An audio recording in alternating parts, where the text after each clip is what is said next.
NBA Confessions number 2. The first time we did this, you guys seem to love it. And a couple months later, so I know there are more things on the page. So let's go right into it. Okay, boys. So the guys that missed the first time we did this is an Instagram page named NBA Confessions. From my understanding, the way this works is that people that follow this page, they send in their unpopular opinions about the NBA. This is a way for people to get them out anonymously so nobody know who you are if you got an unpopular opinion. And in the comment section of each of these Instagram posts, they are the followers of this page. They say whether or not they agree or disagree and why. And that's what we're going to do. And hopefully you guys play along in the comment section below. So the first one is Wilt Chamberlain is overrated. Back then the talent level was way lower and no one could defend him. Before we determine if somebody's underrated, we first got to see what he is rated. So give me a second. Okay, so this Fox Sport article has Wilt Chamberlain 8th overall of all time, and I think that's about right. It seems like the person that created this article or this list, they weren't really influenced by the fact that he averaged 50 plus for however many years. Is he overrated? I don't think so. And the thing is, it's not his fault that he was so ahead of his time as far as like him being so big and him being so dominant. So is he overrated? No. But then again, I can't really say that considering I've never seen him play. Like everybody that has this opinion, whether or not he's overrated or not overrated, we weren't around. Like most of us were not around. We can only go based off what we've read and the small amount of footage that we have. So by that, okay, I'm just going to say he's not overrated. 8 seems about right. Number 2, Kawhi Leonard will win his first MVP at the same age Tim Duncan did, 26. Kawhi Leonard is 25 right now. He turns 26 in the summer. So I'm guessing they're saying like next season he'll win MVP. Agree or disagree, that's so hard. I mean, he could win it. He could legitimately win it this year. And that gives me some time to tell y'all what I think about this whole MVP race. There's 4 candidates, right? You got Russell Westbrook, James Harden, LeBron James, and Kawhi Leonard. In my eyes, there is no wrong answer. Whoever gets the trophy deserves it. And I honestly can't go one way or another when it comes to these 4 candidates.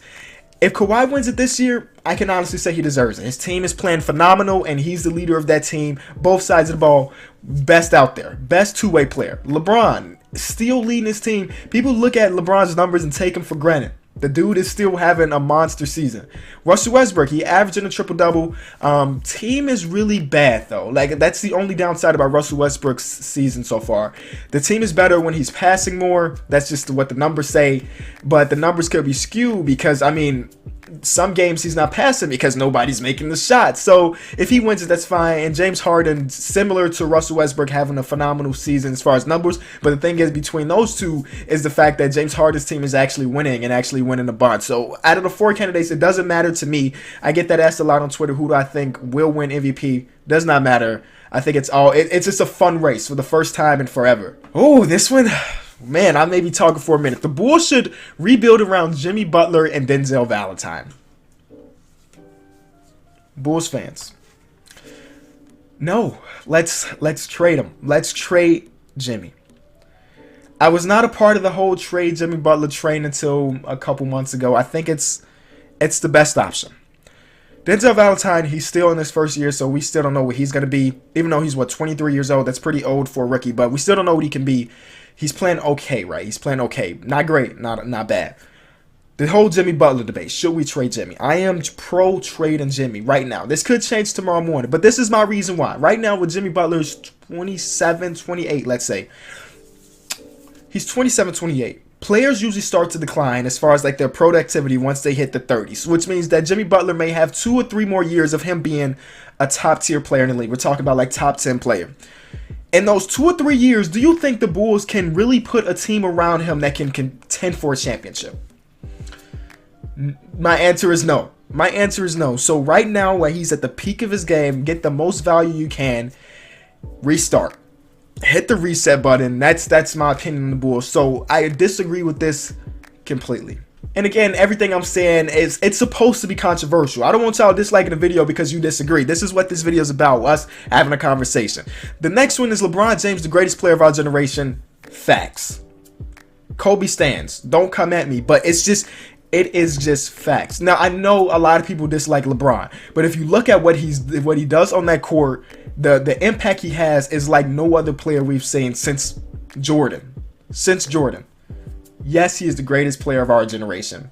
And of course, again, you're going to get the Kobe's in the comment section, but I'm sticking with my guns and saying that LeBron is the greatest player of our generation. Draymond Green and LeBron James are the most versatile, powerful, all-around forwards in the league. I would agree with that if you throw in Kawhi Leonard as well. Definitely if you throw in Kawhi Leonard. I watched Draymond Green play against the Philadelphia 76ers the other night. He single-handedly wielded that team to victory based off his defense.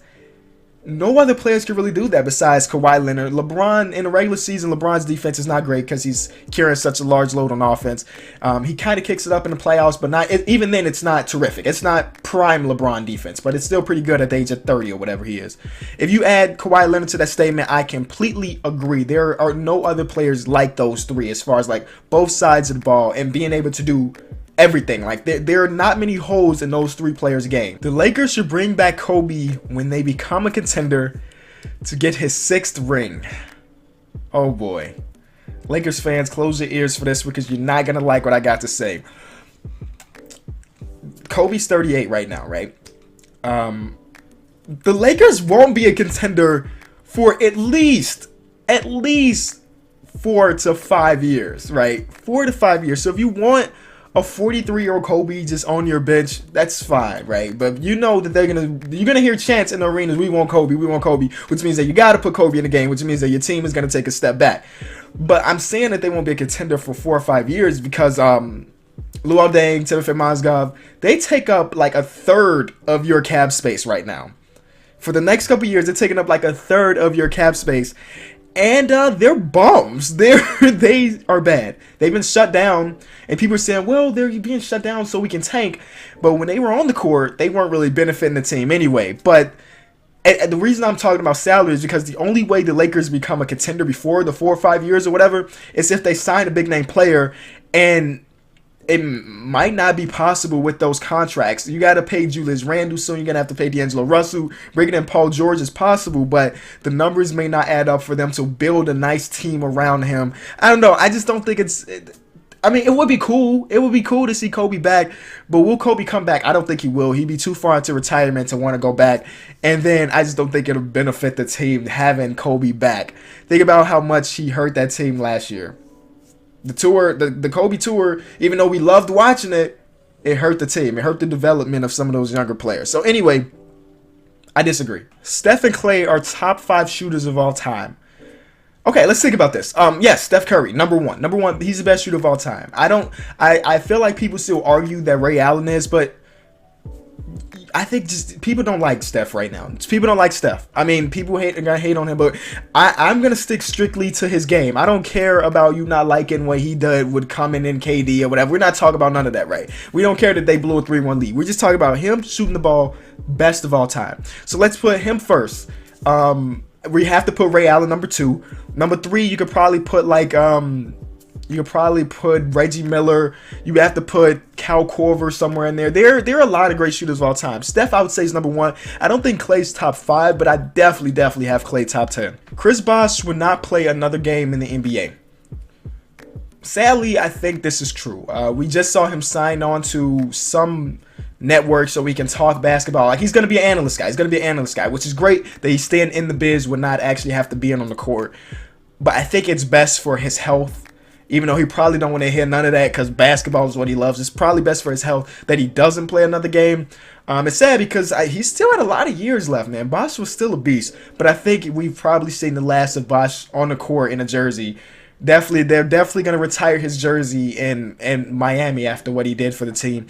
Don't forget that rebound. Game 6. Don't forget the rebound.